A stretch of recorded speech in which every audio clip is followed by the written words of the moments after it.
Você já ouviu falar dos estudos de Masaru Emoto? Masaru Emoto é um japonês. Os estudos dos japoneses costumam ser bem interessantes, não é mesmo?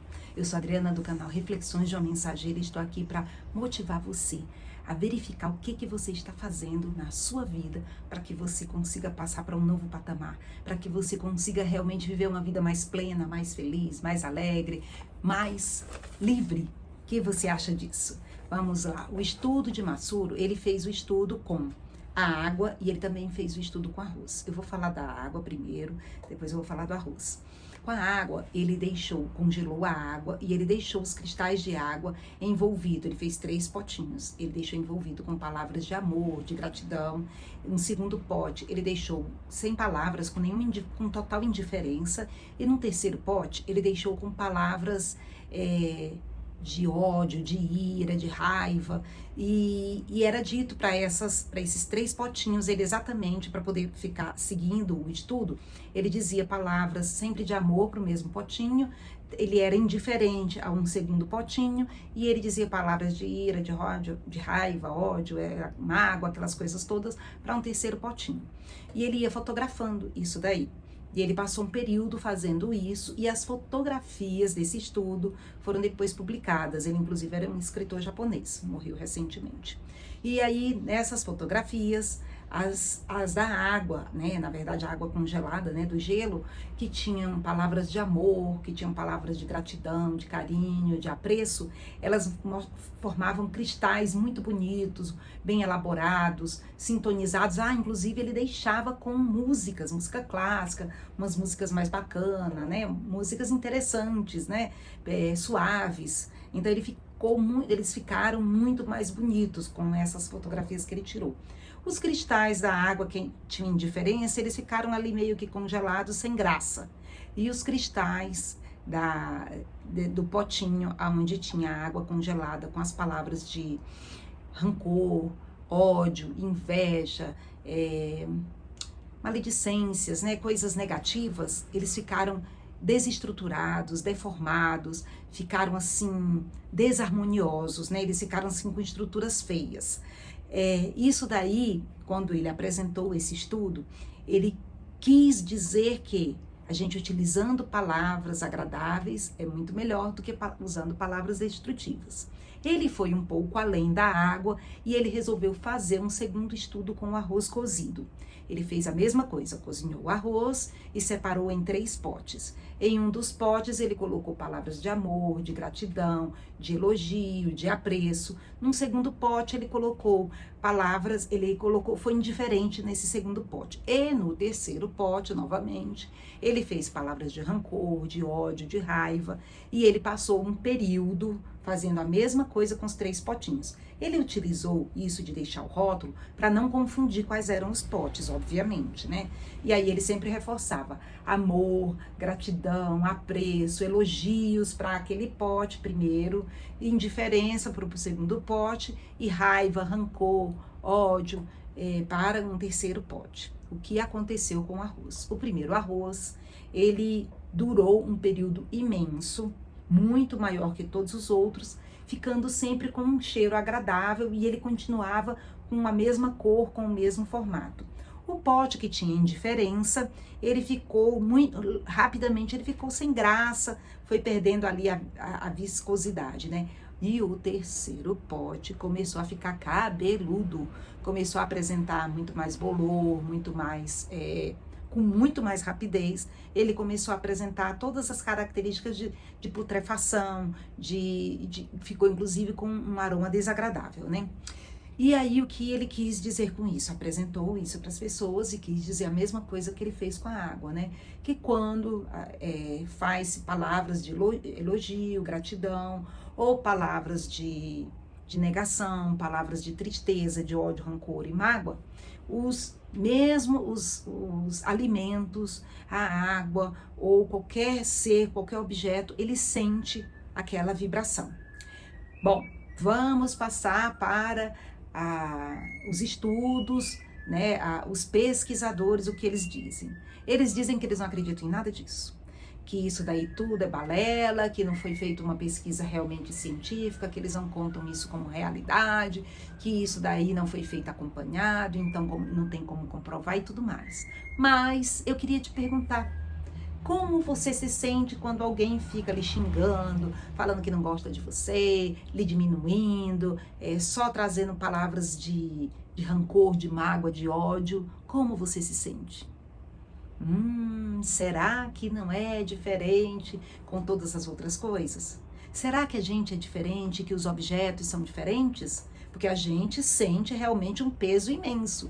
Como é que quando as pessoas lhe tratam com amor, com gentileza, com gratidão, como você se sente? É muito melhor, né? A gente brilha mais, a gente fica com muito mais felicidade, muito mais leve, tem muito mais vontade de continuar o nosso dia. Pensa uma pessoa que diz assim, você é um burro, você não presta, você... Como você se sente? Me diz. Com certeza, né? Então, o que é melhor? O que é melhor?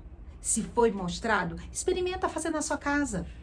Vão dizer, né, os grandes pesquisadores vão dizer que, não, isso daí precisa estar num laboratório. Faz isso então com o animal. Vamos lá, faz com o animal. Xinga um cachorro, mesmo sem você ficar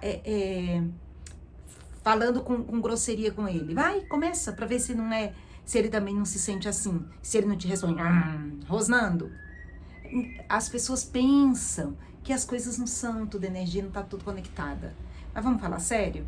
É muito melhor a gente viver com palavras de amor, de harmonia, de prosperidade, de abundância, com palavras carinhosas, caridosas. Se você não pode estar falando isso, pelo menos cala.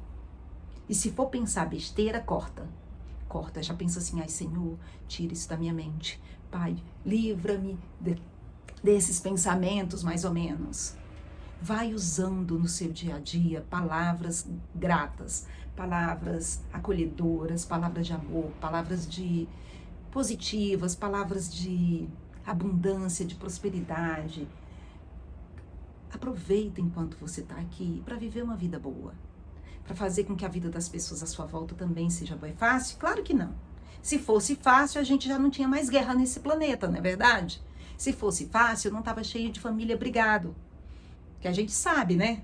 Tem um pessoal que finge que tá tudo maravilhoso, mas é marido com mulher, mas é mulher com filho, filho com pai, filho com mãe. E aí assim, tem irmãos que não se falam, tem famílias que nem se encontram. Mas tudo por quê? A maioria das vezes por bobeira. E aí daqui a 10, 20, 30, 40 anos nem lembram por que brigaram. Nem vou falar de 40 anos, vou falar daqui a 10 anos. Nem sabem por que pararam de se falar. Por que começou uma confusão. Besta. Por quê? É só um pedir desculpas ao outro. Mas eu não posso pedir desculpa. Como assim eu vou pedir desculpa? Foi ele quem errou. Sempre é o outro, né? A gente é santo. Olha só. As aureolinhas aqui, ó. Os anjinhos aqui, as asinhas de anjo, né? Dá uma olhada pra você. Vê o quanto você também erra. Somos todos seres humanos, passivos de milhares de erros. E é isso que nos traz para cá. Quanto mais a gente compreender que a gente erra e que a gente está aqui para a gente tentar ser um pouquinho melhor, pode ser que a gente se conscientize que a gente pode perdoar mais do que pedir perdão, do que tentar que os outros nos perdoem, ele que precisa pedir. Obrigar o outro a fazer algo que você tem consciência que você poderia ser a primeira pessoa. Mas eu vou dar a face. Bom, você escolhe como você quer viver a sua vida. Eu já escolhi que eu quero ser feliz, eu não quero ter razão. Sabe por quê? Não existe razão. Não existe o certo, 100% certo. Existe o que cada um acredita. Cada um acredita diferente. Como a gente acredita diferente, como a gente vê as coisas, interpreta as coisas de forma diferente, vamos aprender a respeitar um pouco o outro. Deixar que o outro continue decidindo ser como ele é, como ele quer ser. E vamos tentar ser um pouco mais maleáveis.